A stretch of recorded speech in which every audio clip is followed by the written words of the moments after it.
And he also, who had the 2 talents, came forward saying, Master, you delivered to me 2 talents. Here, I have made 2 talents more.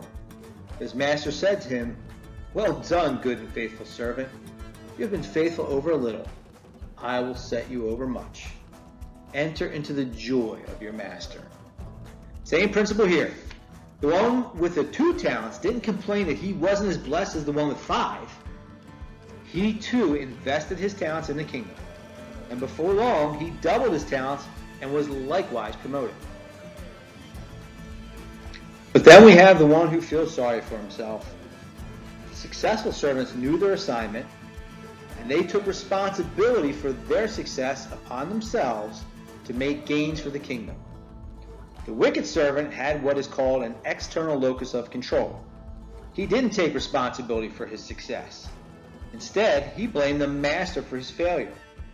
He complained about his lack of resources, and instead of applying what little he had and doubling it again, and doubling it yet again until he became a great success, he hid, grumbled, and blamed the world for his failure. This flawed servant is the prototype for the Marxists today.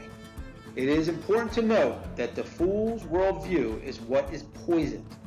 We know from the rest of the parable that the master is generous and eager to promote, but it is far easier for failures to blame an oppressor than to apply themselves.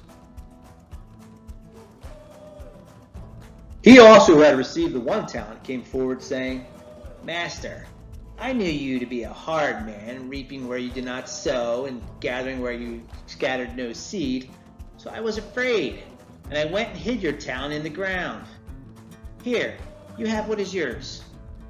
But his master answered him, You wicked and slothful servant. So you knew that I reap where I have not sown and gather where I scattered no seed? Then you ought to have invested my money with the bankers, and at my coming I should have received what was my own with interest. So take the talent from him and give it to him who has the 10 talents. For to everyone who has will more be given, and he will have in abundance. But from the one who has not, even what he has will be taken away. And cast the worthless servant into the outer darkness. In that place there will be weeping and gnashing of teeth. Wow! Did you catch that?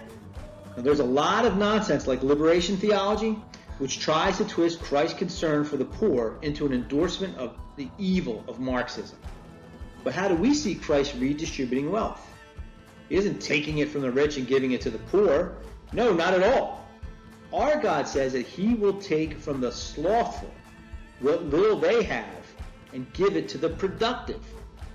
For to everyone who has will more be given, and he will have an abundance. But from the one who has not, even what he has will be taken away. Now, I know that this is more a spiritual illustration than an economic one, but I want to make the quick point that the Lord is about us working, and he does reward effort. He does not reward sloth, either economically or spiritually.